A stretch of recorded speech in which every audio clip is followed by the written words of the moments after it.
Before we start this video, I want to give a huge shout out to Purple Toaster. He's an incredible YouTube content creator who makes some really good Hollow Knight videos, anime videos, and much more, so you should definitely check him out. The link is in the description below. He made the thumbnail for this video as well as the last 3 or 4 videos, and they've all been incredible. He's a quite talented artist, so I really must implore you to check out his channel. Bloodstained was an incredible experience for me when I first picked it up, and now that Mr. Igarashi is making more and more DLC and extra content for the game, and the Switch port is fixed, many new players are likely to pick up this incredible game. While the game is not the most difficult experience ever, it's far from easy, so without further ado, I'm Ravenbane, and here are a few tips on how to get good at Bloodstained.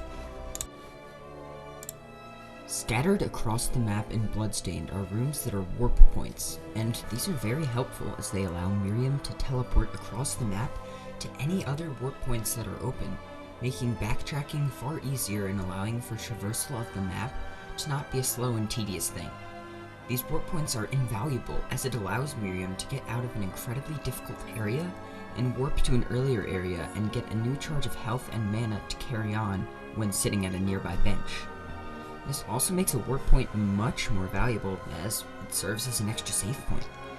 The best thing you can do with the warp is to warp back to Arentville, which is the hub of the game, as it gives you a free bench as well as allowing Miriam to stock up on potions and health items to make the next part of her journey a bit easier. Early in the game, finding the specific weapon for your playstyle can be very difficult as you haven't really unlocked much yet. But there is a somewhat secret item that you can get that will make all of this so much easier. In Arentville, there is a breakable floor in a house that allows you to get to another secret room that gives you a mana up. But behind this, there is yet another breakable wall, which gives you where the real part of this tip is. You can find an object here called the 8-bit coin, which allows you to craft a weapon with it. And there's a wide variety of weapons that are craftable, from great swords to one-handed swords to shoes, and any weapon for whatever playstyle you have. One of these weapons is sure to suit it, as well as being much more powerful than any weapon you could have had before.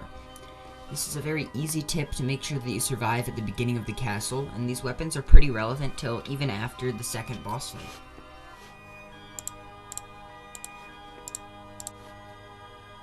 This brings me to my next point, breaking walls. This is an obvious tip as Bloodstained is a Metroidvania, but you would not believe just how many breakable walls there are in this game. The ratio of rooms to breakable walls is a lot smaller than I expected, and Bloodstained probably has more breakable walls than any other game that I've played.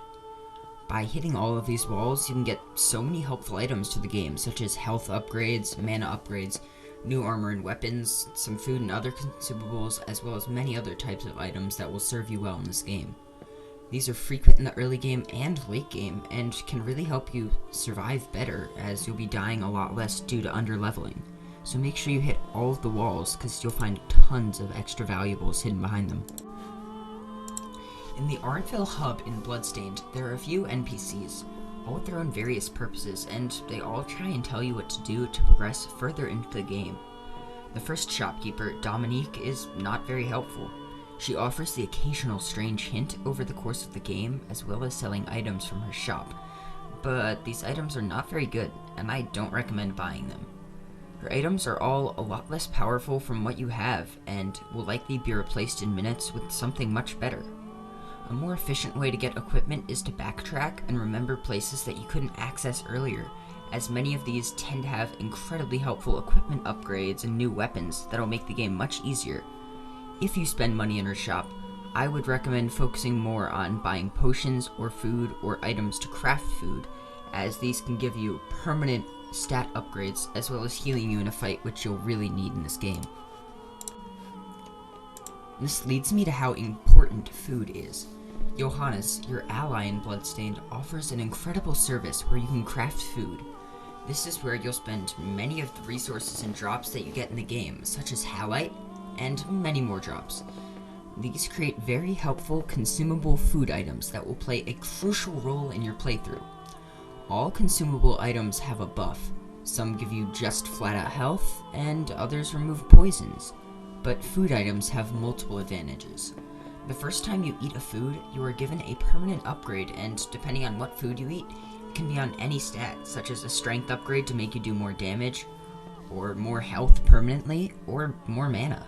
So make sure you don't throw away your items. Make some food instead, because these can really help you survive in the late game. This leads to a tip that sounds pretty obvious, but I actually didn't follow it in my first playthrough, and it made a fair bit of the late game pretty difficult and a bit tedious, as I was significantly weaker than I should have been. Make sure to get experience points. Now, this may sound stupid, but it's a crucial part of the game in many ways. Even if you just died and you're trying to get back to the spot that you were in the game, don't rush over to that spot and avoid the enemies. Kill them. By doing this, you're not only getting lots of experience points, which you'll need so you're not underleveled, but also getting better at the game, which will help you later as you'll have more health and mana and such. It's a rough loop if you end up skipping enemies to go where you were, and you end up incredibly underleveled so you die much more. Make sure that every time you're in a room, you pretty much wipe out all the enemies. It will really help you survive. Another thing that is crucial to your stats is the books that you get from Orlok Dracul in the Livre Ex Machina. He allows Miriam to check out certain magical tomes that enhance your abilities, such as enhancing your strength, allowing you to deal more damage, or giving you more resistance to certain status ailments, such as being turned to stone or poisoned. These books can help you enhance your stats quite a bit, and after most people get the identification card to board the train, some players forget that OD exists and end up not checking out any more books. As you progress through the game, the amount of books he lets you check out also increases, and you should be able to get a second book after the Bridge of Evil level, and a third at some point later in the game. Though many people debate this, as sometimes he just lets you take out books at really random times, not relating to cues in the game. Just make sure to check back on OD to take out most of the books that fit your style at the point in the game. Oh, and be careful of the Tome of Conquest. In the last bit, I mentioned how you should try and match up the tomes you get from the Livre Ex Machina with your playstyle, and this is actually a vital part of the game. The game is much easier if you can match up your items, consumables, and tomes with the style in which you play the game. These styles are heavily based on your main weapon, of which there are quite a few classes, ranging from sword to greatsword or a gun, among others. Most other items, such as a headwear accessory or a chest armor item, all have other stats different than defense, such as ones that enhance strength, or mind, which helps mana users, or resistance to certain elements, and it can be very important to match up these buffs with other items that fit with them. I, for example, was a sword user, so I focused on my strength instead of resistance or mind traits like that. This is also very important to the basic gameplay, as it's better to learn one weapon class and become skilled in its usage, and learn all of those combos, instead of branching out and using multiple weapons across many classes. Bloodstained has some climactic and epic bosses at many stages of the game, ranging from Zangetsu to the Twin Dragons themselves, and these might be the highlight of the game as they are so well crafted and enjoyable. The bosses give off a pretty good amount of difficulty, and some of their attacks can be quite hard to dodge. In my first playthrough in the game, I figured out a tactic that I will call the duck attack. I'm not, of course, talking about the yellow bird, but talking about ducking in the game. When you attack and press down on the joystick or D-pad or whatever you play on, Miriam will enter a crouched position and hit from there. This actually can be used to get under a good number of attacks from certain bosses, and will allow you to land a good number of hits while not being damaged yourself. Always make sure to try out this little technique on a number of boss attacks, because it may just help you win. As I mentioned, Bloodstained can be a very difficult game at certain phases towards the late game, especially if you were underleveled like I was. In some of these boss fights, you might find yourself low on health and need to take some consumables so that you can keep fighting and not die. And at this point, you open up your menu and down a few consumables, and suddenly you have an advantage on the boss. But be wary of using some of these items.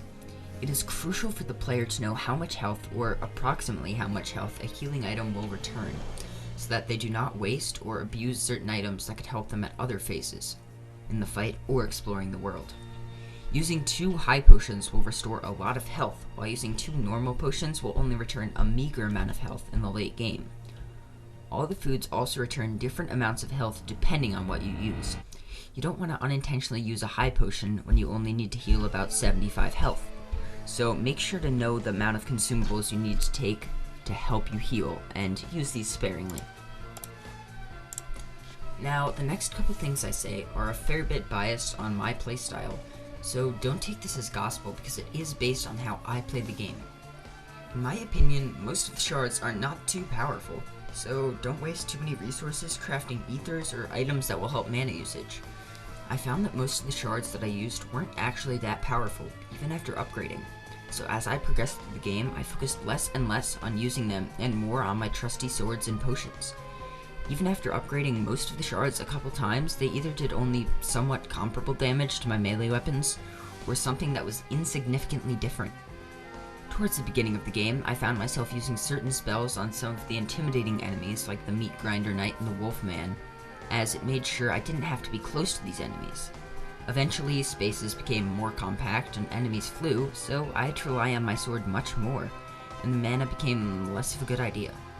The only shard I ever really used after, like, the 4th boss was the Draconic Rage spell, which did a lot of damage, but required a ton of mana points to be able to use. I might have lied when I said I never used mana. As I got to the final stretch of the game, I discovered another incredibly powerful spell that could be used to help me block a ton of the attacks of the final couple bosses, and it was much easier than dodging these attacks. This is called the Directed Shield, and it does require you to take off an ability shard such as the Reflector Ray or Dimension Shift to put this on, but trust me, it's worth it. This shard is acquired from killing the shield outsiders found in the Tower of Twin Dragons. You can shoot the shield in any direction as it's a directional shard, and it should block most of the attacks that come at it. I found myself relying on this a fair bit instead of chaining together a lot of movement abilities and still ending up taking a lot of damage. If you want to be able to block some attacks that have just been destroying you in fights, try to give this a look. It can really help you out. For a person who is admittedly not a mana user, I have quite a few tips about using mana. There's an extremely powerful accessory item that you can get in the game by killing every single enemy and collecting their shard. This can be pretty difficult to do as some require grinding and a few enemies are hidden, so it can be difficult in that regard. I'm planning on making a video on which enemies you likely missed, so check on that. These items are called Jibo's Glasses, and they make using mana a viable strategy as you can just spam powerful mana attacks such as Draconic Rage and others like the Directional Shield and do immense amounts of damage. This also makes the Directed Shield one of the most OP things in gaming history, as you can hold it forever and end up blocking most of the attacks. Every item in Bloodstained has a description with it, and this is the same case with shards, and it can be incredibly helpful to read these so you don't end up getting lost. There are 2 very obvious spots in the game I can think of that not reading some descriptions or remembering certain dialogue can leave you completely lost, as you might not know where to go. Many of these spots are telegraphed very well, and you should be able to remember them as they're notable landmarks on the map. After getting a new ability, it is important to remember some of these spots and go and try out your new ability in this location, and it's likely that you'll end up finding progression here. Last but certainly not least, explore the map.